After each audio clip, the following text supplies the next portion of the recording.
Bonjour à vous.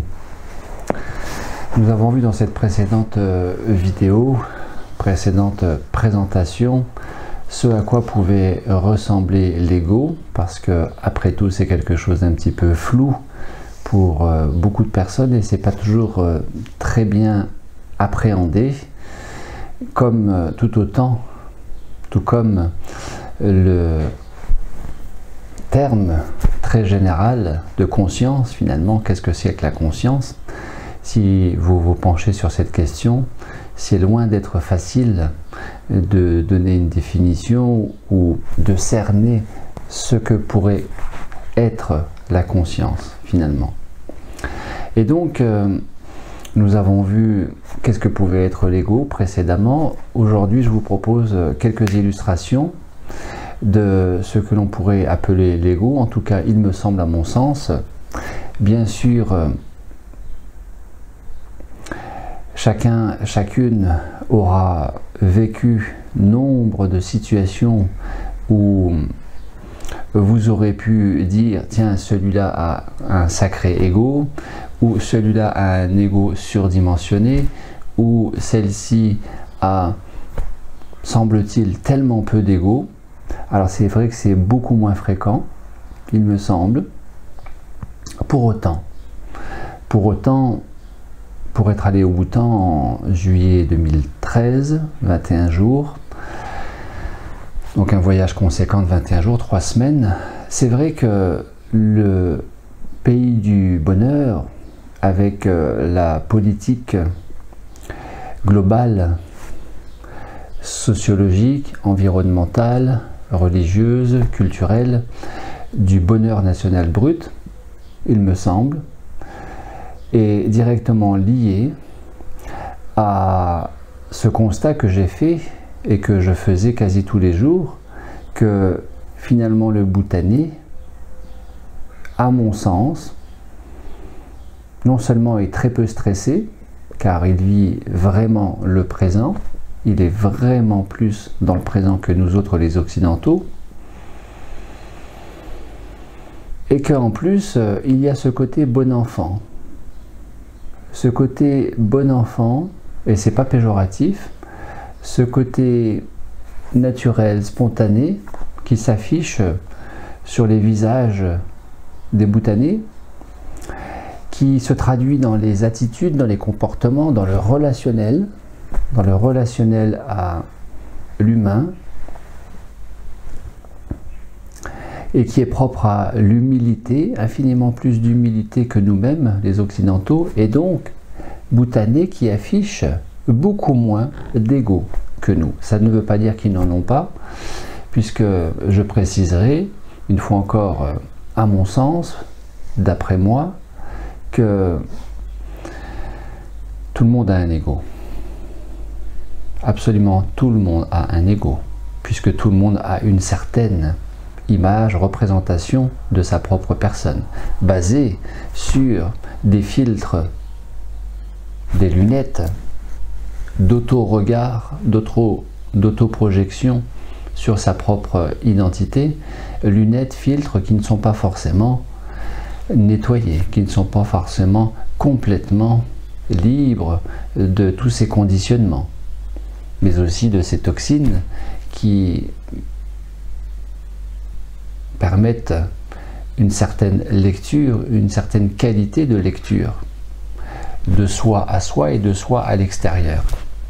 Et peut-être aussi de l'extérieur à soi, c'est-à-dire de ce que nous pouvons renvoyer de notre propre image et de la perception que nous pourrions avoir quant à cette image renvoyée de nous à l'extérieur par l'extérieur. De quelle manière nous percevons cet extérieur qui nous regarde de telle ou telle manière.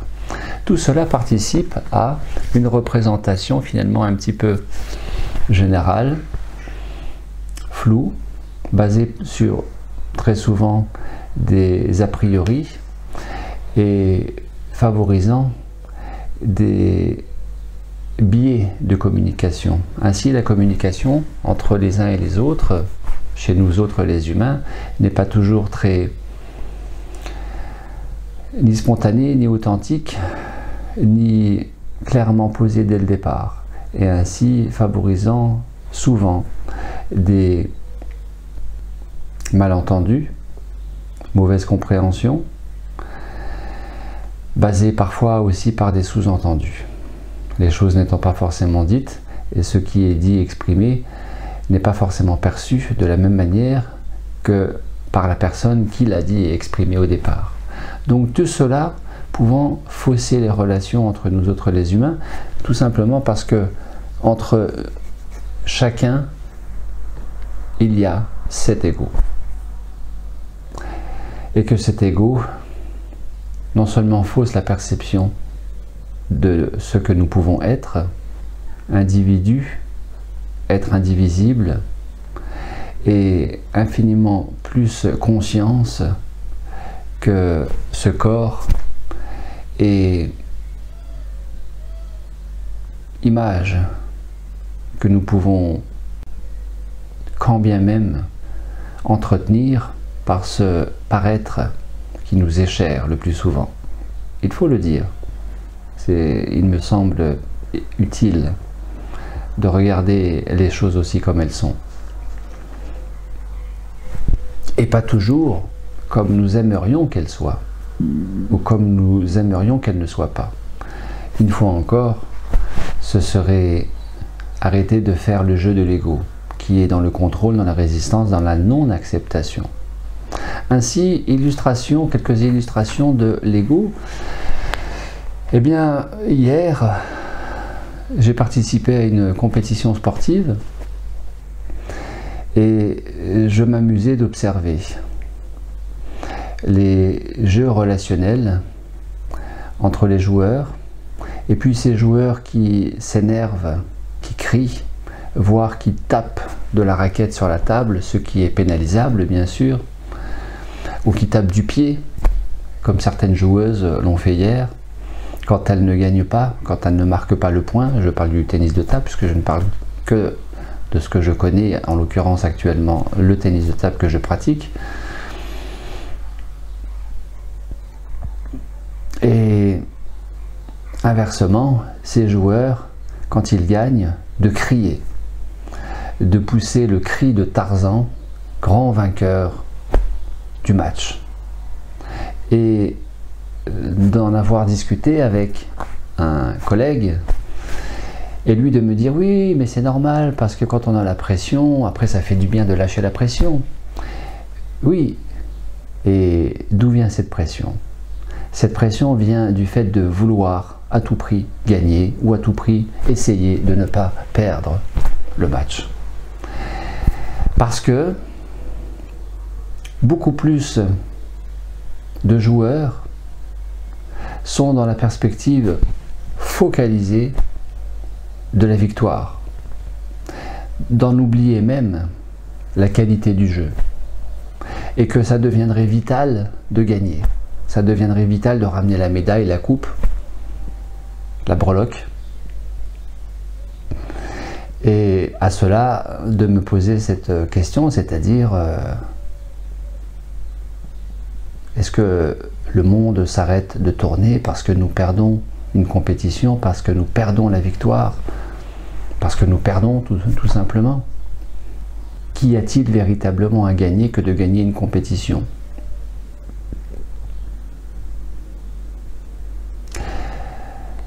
Qu'est-ce que ça nourrit finalement de gagner une compétition?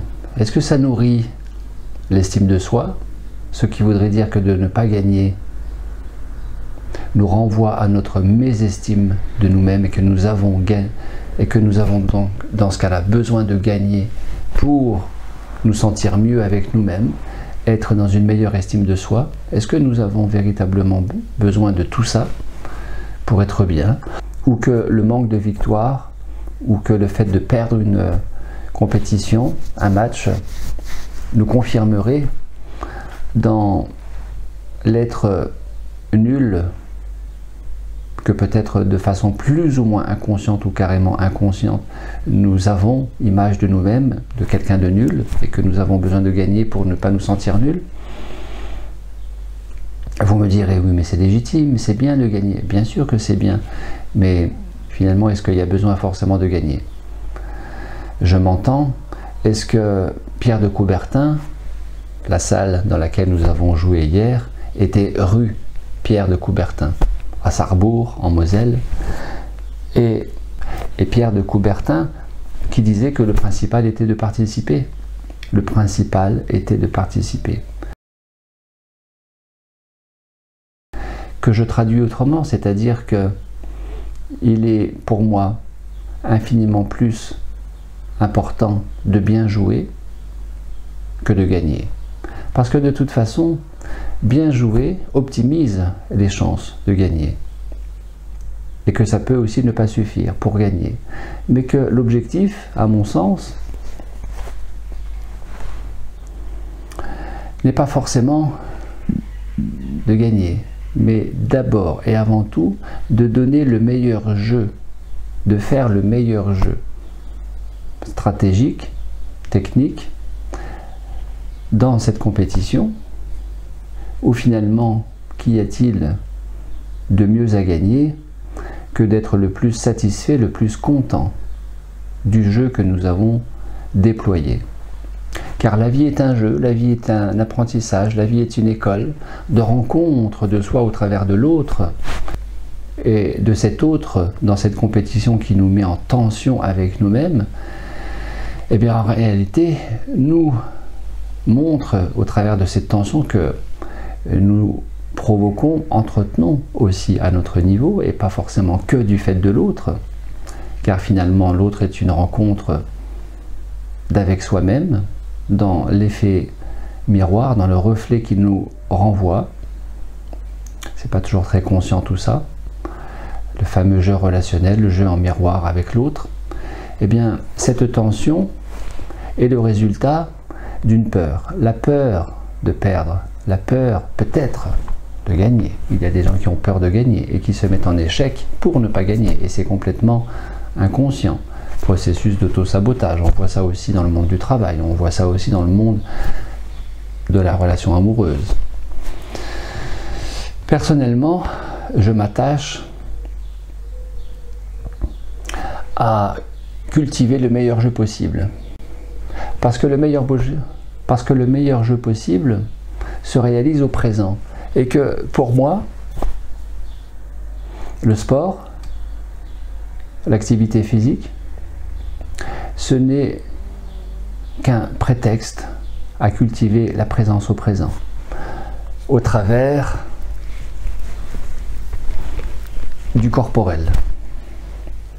Dans le jeu relationnel à soi, par le biais d'une tierce personne qui est l'adversaire ou le partenaire, selon comment nous le considérons.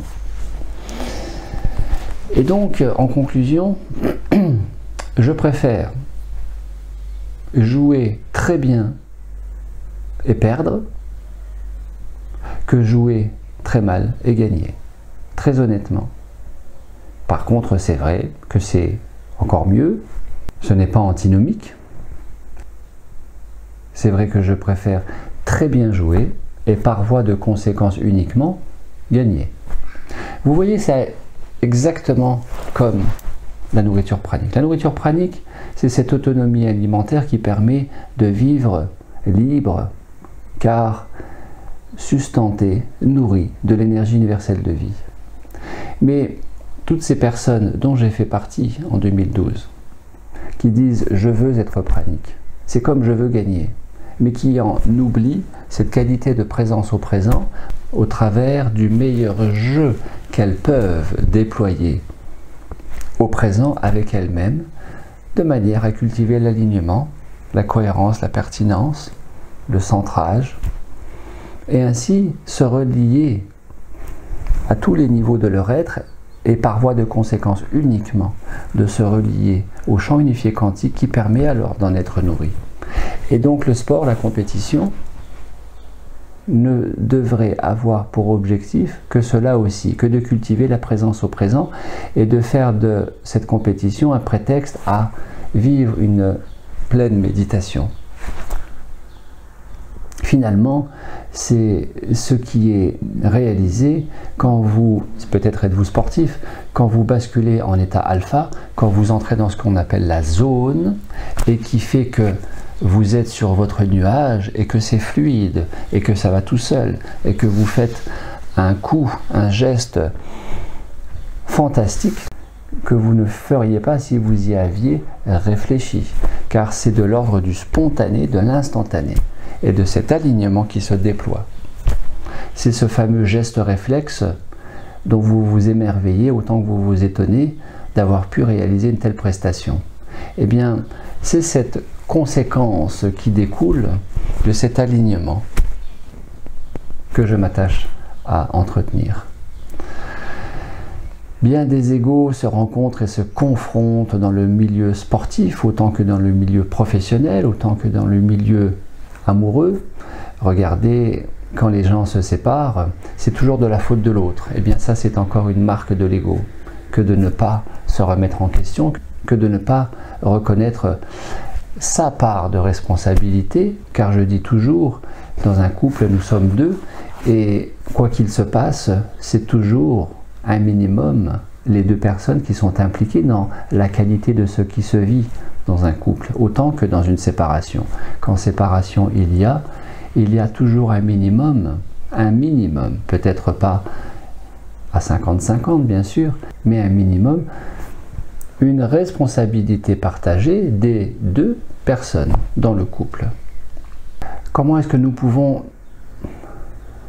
identifier le jeu de l'ego? Eh bien, l'ego qui adore parler de lui fait que il se traduit par ces personnes qui adorent parler d'elles-mêmes et qui ont tendance à transformer une conversation en monologue. Et ainsi de se raconter, de monopoliser la conversation. Et quoi que vous racontiez, quoi que vous disiez, eh bien de s'en servir, cette personne, de s'en servir pour repartir sur ce qu'elle avait à dire et la concernant finalement elle principalement. À la limite, peu importe ce que vous disiez, telle cette personne que je connais dans mon entourage depuis une quinzaine d'années et dont j'ai renoncé de prendre le temps d'échanger avec elle, de me poser avec elle, tellement elle est, dit-on, égocentrique, centrée sur sa propre personne et qu'il n'y en a que pour elle, ce qu'on lui renvoie facilement dans sa famille, et que finalement tout tourne autour de sa personne et qu'il est devenu ennuyeux, très ennuyeux de prendre des nouvelles et de discuter avec cette personne puisque finalement ce n'est que dans un seul sens. Ça, c'est encore le jeu de l'ego. Alors, caractéristique de l'ego, c'est aussi le côté matérialiste, possessif, donc c'est tout ce qui est le ma, le mon, le mais, mon chien, ma maison, ma voiture, mes enfants, ma femme, ma femme. Cette femme n'est pas un objet, n'est pas une possession. Pourquoi ma femme? Il y a si peu d'hommes qui, quand ils parlent de leur couple, disent qu'ils sont le mari d'une telle. Je suis son mari. Et qui vont dire bien plus. C'est ma femme. C'est ma femme. C'est encore une marque de l'ego. Voyez-vous la différence entre c'est mon mari et je suis sa femme? Bien sûr que l'ego, tout le monde a un ego, absolument tout le monde a des degrés différents et quelque part c'est normal puisque nous avons tous un vécu plus ou moins bien intégré. Nous nous sommes construits à partir de bases qui sont plus ou moins solides et de ces bases résulte une image que nous avons de nous-mêmes plus ou moins empreinte de cet ego, plus ou moins subjective, plus ou moins objective, réaliste, plus ou moins attachée, détachée, lucide ou pas lucide.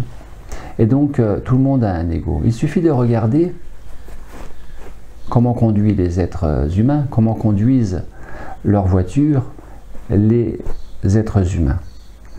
De plus en plus agressifs, de plus en plus rapides, de plus en plus crispés et de moins en moins tolérants, bienveillants, sur le fait qu'une telle personne devant soi roule trop lentement ou roule trop vite, qui s'impatiente au feu rouge.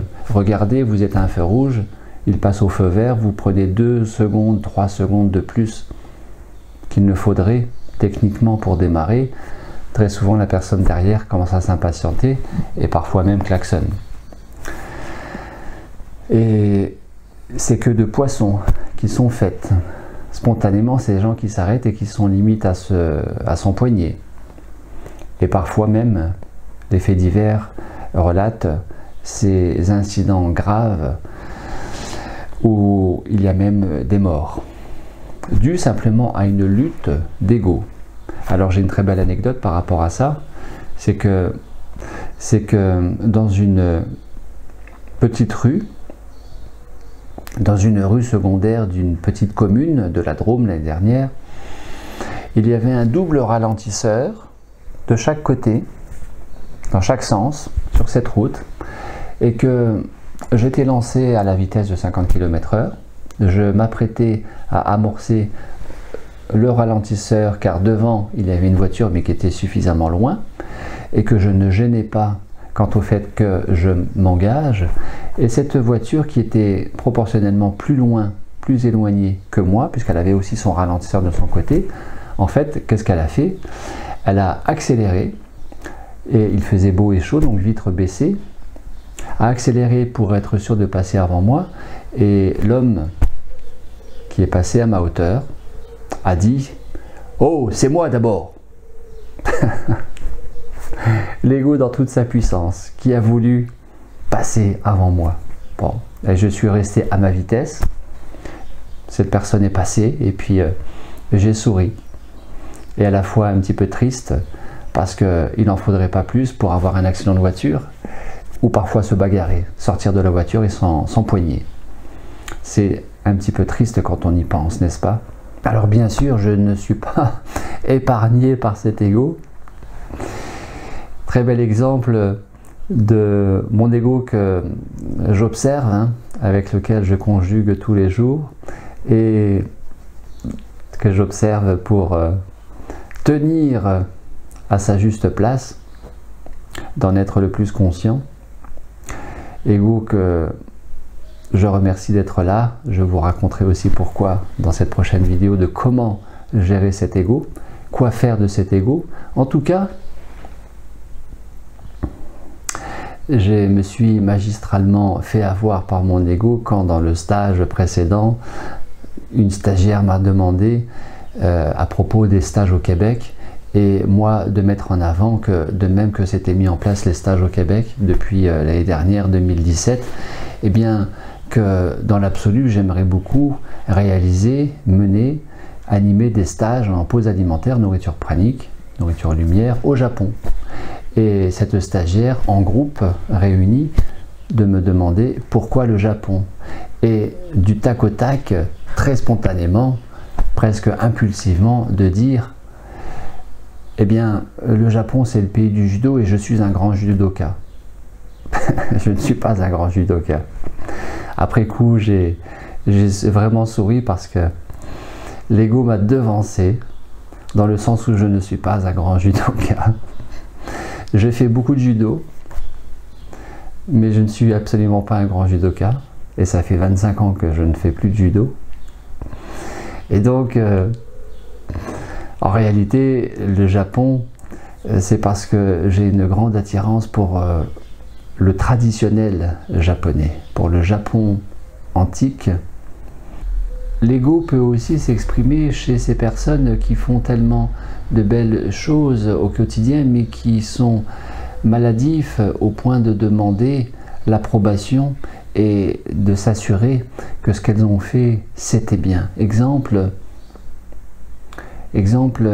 dans la famille, un membre de la famille, chez qui je me suis retrouvé, réunion familiale le week-end dernier, a cuisiné deux tartes aux fruits, pommes, abricots, fraises, je ne sais plus, c'est ça, pommes, abricots, fraises. Et chez la belle famille, s'est assuré en posant 3 fois la question si ces tartes étaient bonnes auprès des enfants.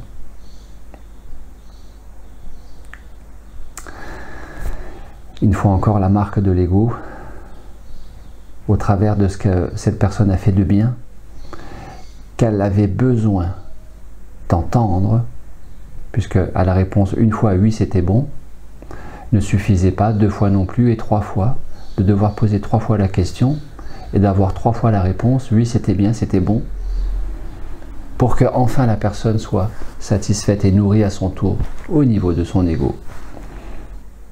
Alors bien sûr, l'ego peut prendre une teinte particulière et nous parlons parfois de ces dieux vivants que sont les médecins généralistes, certains médecins ou certains chirurgiens, certains spécialistes, dit-on, ne se prennent pas pour le nombril du monde, dit-on, se prennent pour des dieux en personne.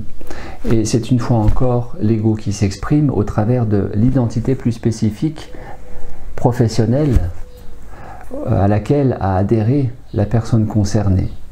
Et puis parfois cet ego, eh bien, finalement, il peut s'exprimer dans tous les domaines, professionnel, personnel, amoureux, familial, sportif, mais aussi spirituel. Et dit-on que c'est dans ce milieu-là qu'il y aurait le plus d'ego. Alors je n'en sais rien, mais finalement, c'est un petit peu logique. Je ne dis pas normal, je dis logique, puisque le spirituel amène à se désidentifier, à se déconditionner et à exprimer pleinement la conscience libre, par définition libre, qu'elle est et que nous ne sommes pas encore et que nous sommes tous en chemin. Et donc, quelque part, parfois, ça fait partie du chemin de s'identifier à cette dynamique spirituelle, à ces belles choses que permettent cet engagement dans cette voie du détachement. Et qui dit détachement dit certaines potentialités, capacités, certains dons à se réveiller, comme par exemple la clairvoyance, comme par exemple tout ce qui peut être rattaché à l'éveil de la Kundalini, et dont certaines personnes s'enorgueillissent. C'est l'ego qui s'exprime. Alors, anecdote, il y a quelques années, j'ai téléphoné à un stagiaire inscrit à une formation professionnelle en soins énergétiques, stagiaire qui est aide-soignant, stagiaire qui reçoit lui-même des personnes en consultation et auprès de qui je me suis fait passer pour un patient, un client qui téléphonait pour souhaiter prendre rendez-vous pour une séance. Et je lui demandais quand il aurait de la place et lui spontanément de me dire « Ah, alors là pas tout de suite parce que je vais aller à une formation professionnelle ou là où il n'y a que des médecins qui sont dans la formation, j'ai pas le temps pour l'instant, il faut qu'on attende un peu, je vous donne rendez-vous dans quelques semaines après cette formation. » Cette formation professionnelle ne comprenait aucun médecin. Je ne suis pas médecin moi-même, je suis que infirmier. Dans les effectifs stagiaires, il n'y avait aucun médecin. Et c'est vrai que très souvent, il y a quelque chose comme 50% des effectifs stagiaires dans cette formation spécifique en soins énergétiques, comprenant 50% comprenant des infirmières ou des infirmiers. Eh bien, ce professionnel de la santé, aide-soignant, dans sa tête, dans sa lecture personnelle de lui-même, n'étant que aide-soignant, entre guillemets, que aide-soignant, pour lui, avait besoin de se survaloriser en se plaçant au niveau médical, et donc lui, aide-soignant, d'être immergé dans un groupe de médecins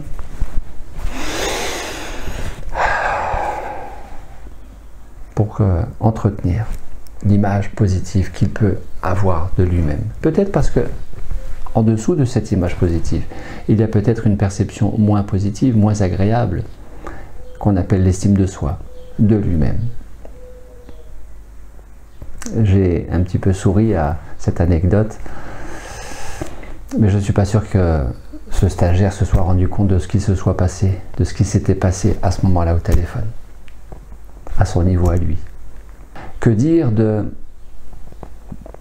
cette figure emblématique du milieu spirituel, de ce que l'on appelle le développement personnel, une personne très avancée sur le chemin, depuis des années, plusieurs décennies, qui reçoit des dizaines et des dizaines de stagiaires à longueur d'année, qui a reçu plusieurs centaines, peut-être plusieurs milliers de personnes en consultation depuis toutes ces années, qui est très connu sur la place publique, qui est grand spécialiste, personne qui est grande spécialiste des états modifiés de conscience, et qui, pour avoir été son stagiaire, eh bien, lors d'une session, de me rapprocher de cette personne et de la remercier du magnifique atelier que nous venions de vivre et de ces outils qui, je trouve, étaient ultra pertinents et qui m'avaient beaucoup aidé à ce moment-là. Et cette personne qui, alors, de me regarder de façon condescendante et de haut, de me toiser de haut avec un regard qui en disait long, c'est-à-dire mais qu'est-ce que tu crois, moi je connais mon boulot, je maîtrise mes outils, enfin oui, enfin voilà, ça ressemblait un petit peu à tout ça. L'ego dans toute sa puissance, l'ego dans toute sa puissance. Que dire aussi de merci pour le roi soleil de se lever. Magnifique roi soleil, magnifique lumière matinale. Que dire de cette grande figure du monde de la planète Prana et qui, quand je lui ai évoqué l'avoir vue en rêve, donc dans le monde de l'astral, de lui avoir dit que cette personne manifestement avait sa Kundalini éveillée, ce que j'avais perçu dans l'astral, et cette personne de me répondre par mail, oui je sais, j'ai même la Kundalini des 7 corps qui est éveillée. Les 7 corps, cette enveloppe, corps physique, éthérique, astral, mental, causal, bouddhique, atmique. Est-ce que cette personne avait besoin de me dire ça?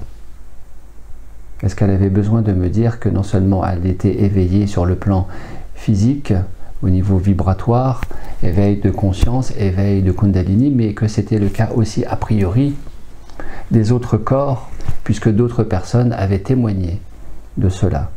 Et elle de le confirmer sans que je lui en parle directement, mais uniquement de cette Kundalini, du corps physique. Manque d'humilité, affirmation de soi, ego, expression de l'ego, d'une image survalorisée d'elle-même à ce moment-là, je vous laisse juge. Toujours dans le milieu de la nourriture pranique, que pensez-vous de cette personne qui, ayant eu vent que j'allais animer une conférence dans sa région, dans une librairie, où cette personne vendait son livre, et qui, manifestement, ce n'était pas prévu 3 semaines plus tôt, cette conférence placée en date à ce moment-là, me concernant, eh bien, s'est arrangé pour placer sa conférence et qu'à côté de mon affiche sur la vitrine de la librairie apparaisse le jour J, le jour de la conférence que j'allais animer, son affiche, le même jour, à une demi-heure d'intervalle, 3 rues plus loin, dans le même quartier. Je vous laisse juge une fois encore de la pertinence de cette initiative, de cette personne dite pranique, et donc dite ouverte, déployée dans son rayonnement du cœur, et qui, à mon sens, s'est largement, très largement, magistralement faite rattraper par son ego, que de se montrer en rivalité à mon intervention ce jour-là, conférence que je souhaitais réaliser. Enfin, que diriez-vous de cette personne dans le monde pranique, qui représente le monde pranique et qui, il y a quelques années, m'a envoyé un mail pour me demander comment est-ce qu'elle pouvait faire, cette personne, pour animer des conférences qu'elle souhaitait animer aussi sur le thème de la nourriture pranique. Et moi de lui répondre, de lui dire très gentiment que ce serait bien d'avoir un support PowerPoint avec un support image au départ pour avoir quelque chose de visuel et qui soit attractif au niveau du public, et de renforcer ses propos et d'enrichir le support visuel par le témoignage de son vécu, tout simplement, et que au début c'était peut-être quelque chose qui aidait le support visuel et qu'après on s'en détachait très facilement, chose que moi-même j'ai appliquée, j'ai pratiqué en 2015 et que j'ai très rapidement lâché, et qui m'a, il faut le dire, qui m'a aidé au départ. Et donc, quoi dire de cette personne qui, suite à ma réponse de lui demander si elle accepterait, si elle souhaiterait rédiger un petit écrit pour entrer en témoignage de son parcours pranique sur quelques lignes succinctes et qui illustrerait mon site internet Prana Inspire, puisqu'il y a 2 témoignages sur le site Prana Inspire. Et pourquoi pas de l'étoffer d'un 3e témoignage. Et donc cette personne, finalement, n'a absolument rien répondu, ne m'a pas répondu du tout. Ce qui est déjà équivoque, peut-être n'a-t-elle pas vu le mail, peut-être n'a-t-elle pas lu le mail, peut-être l'a-t-elle lu et l'a-t-elle oublié, mise de côté, ça peut arriver. Et j'en avais parlé à un moment donné à une personne qui lui en a parlé. Ça s'est présenté comme ça, très spontanément, sans que je souhaite qu'elle lui en parle pour autant, mais elle lui en avait parlé, et le retour avait été fait qu'elle était débordée de travail et qu'elle prendrait le temps et qu'elle me téléphonerait, chose qu'elle n'a jamais fait non plus. Voilà, je vous laisse juge de cette part d'ego quant à chercher une information, mais de ne pas partager une information, ne serait-ce que par un retour mail, c'eût été bienveillant de sa part, c'eût été gentil de sa part.